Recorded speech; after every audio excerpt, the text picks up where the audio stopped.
ವಿಚಾರ ಏನು ಅಂತ ಹೇಳಿದ್ರೆ ಹೋಟೆಲ್ ಮಾಲೀಕರು ದರ ಹೆಚ್ಚಳ ಮಾಡಿರುವಂತದ್ದು ಅವ್ರು ಹೇಳ್ತಿರುವಂತದ್ದು ನಂದಿನಿ ಹಾಲಿನ ದರ ಹೆಚ್ಚಳವಾಗ್ಬಿಟ್ಟಿದೆ, ಮತ್ತೆ ವಿದ್ಯುತ್ ದರ ಅಂದ್ರೆ ರಾಜ್ಯ ಸರ್ಕಾರ ವಿದ್ಯುತ್ ದರವನ್ನು ಏರಿಸಿದೆ, ಕಾಫಿ ಪುಡಿ, ಟೀ ಪುಡಿ ಮತ್ತೆ ಅಗತ್ಯ ವಸ್ತುಗಳೆಲ್ಲವೂ ಕೂಡ ದರ ಹೆಚ್ಚಳವಾಗಿದೆ. ಆ ಹಿನ್ನೆಲೆಯಲ್ಲಿ ನಾವು ದರ ಹೆಚ್ಚಳ ಮಾಡ್ತೀವಿ ಅಂತ.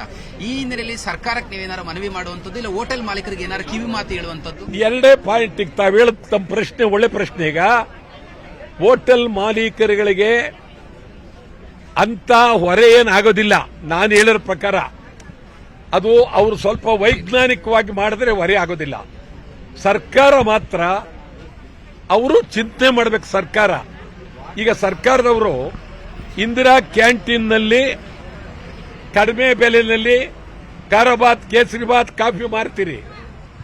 ಇವರಿಗೆ ಕಡಿಮೆ ಮಾಡಿ ಅಂತ ನಾವು ಒತ್ತಾಯ ಮಾಡೋಕ್ಕಿಂತ ಹೆಚ್ಚಾಗಿ ಸರ್ಕಾರದಿಂದ ಇವರಿಗೆ ಏನಾದರೂ ಮಾಡಿ ವೈಜ್ಞಾನಿಕವಾಗಿ ಬೆಂಬಲ ಬೆಲೆಯನ್ನು ಕೊಡಬೇಕು.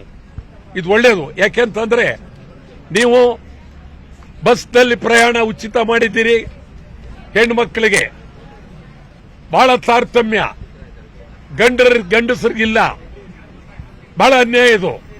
ನಾನು ಗಂಡಸರ ಪರವಾಗಿ, ಹೆಂಗಸರ ವಿರೋಧ ಅಲ್ಲ. ಗಂಡಸರಿಗೂ ಕೊಡಬೇಕು ಫ್ರೀ, ಉಚಿತ. ಆಮೇಲೆ ಗೃಹಲಕ್ಷ್ಮಿ ಯಜಮಾನಿ ಕೊಡ್ತೀರಿ, ಯಜಮಾನನಿಗೂ ಕೊಡಬೇಕು. ಯಜಮಾನನ ಹೊರಗಿಡಕ್ಕಾಗೋದಿಲ್ಲ.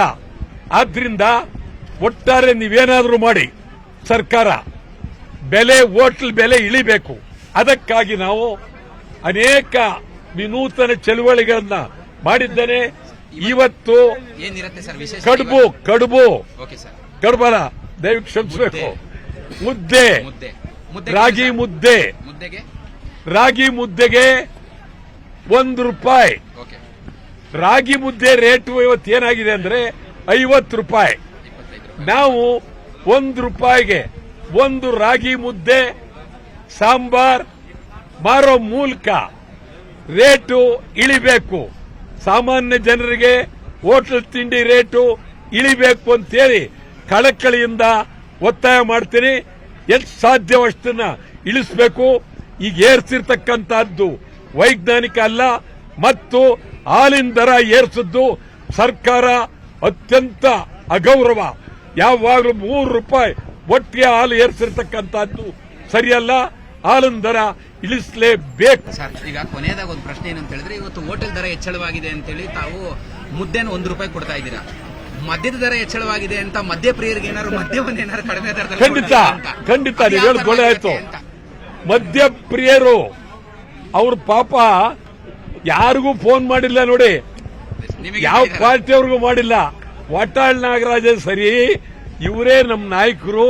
ಎಲ್ಲಾ ವಿಚಾರದಲ್ಲೂ ಇವರೇ ಬಾಯ್ ಬಿಡ್ತಕ್ಕಂಥವ್ರು. ಇಂಥವ್ರು ಅಸೆಂಬ್ಲಿಲಿ ಇರಬೇಕಾಗಿತ್ತು ಅಂತ ಪಾಪ ನಿನ್ನೆ ವೇದಮೂರ್ತಿ ಅಂತ ಒಬ್ಬ ಹೆಸರೇ ವೇದಮೂರ್ತಿ ಅವರು ಕೇಳಿದೆ. ಆಯ್ತಪ್ಪ, ಮೈಸೂರಿನಲ್ಲಿ ಚಳವಳಿ ಮಾಡ್ತೀವಿ, 2 ಜನ ಕರ್ಕೊಂಡ್ ಬರ್ತೀವಿ. ಸ್ವಾಮಿ, ಬಾಟ್ಲ್ ಸಹಿತ 1000 ಜನ ಕರ್ಕೊಂಡ್ ಬರ್ತೀವಿ ಅಂತ ಯಾವತ್ತು ಸರ್ ಅದು ಮಾಡ್ತೀವಿ. ಅದಿನ್ನೊಂದು ಅದಕ್ಕೆ ಕನ್ಸೆಷನ್ ಇರುತ್ತಾ ಇಲ್ಲ, ಅದೇನಾರು ಕಡಿಮೆ ಬೆಲೆಯಲ್ಲಿ ಕೊಡ್ತೀವಿ. ಅದನ್ನು ನಾವು ಕಡಿಮೆ ಬೆಲೆಯಲ್ಲಿ ಕೊಡ್ತೀವಿ. ಮತ್ತು ಎಲ್ಲಾ ಬಾಟ್ಲ್ಗಳನ್ನು ತರ್ತೀವಿ. ಎಲ್ಲಾ ತರ ಮದ್ಯದ ಬಾಟ್ಲ್ಗಳು ತಂದು ನಾನೇನು ಕುಡಿದಿಲ್ಲ, ನನ್ನ ಜೀವನದಲ್ಲಿ ಕುಡಿಯಲ್ಲ. ಆದ್ರೂ ನಾನೊಬ್ಬ ಮದ್ಯ ಪ್ರೇಮಿ. ಅಂದ್ರೆ ಮದ್ಯ ಕುಡಿಯುವವರ ಪ್ರೇಮಿ. ಏನ್ ತಪ್ಪೇನಿಲ್ಲ. ಮದ್ಯ ಪ್ರೇಮಿ ಅಂದ ತಕ್ಷಣ ಮದ್ಯ ಕುಡಿಬೇಕು ಅಂತ ಏನಿಲ್ಲ, ಅದೇನಿಲ್ಲ. ಮದ್ಯ ಅಂದ್ರೆ ನಾನಿನ್ನು ವಿರೋಧ ಮಾಡಕ್ಕಾಗತ್ತಾ?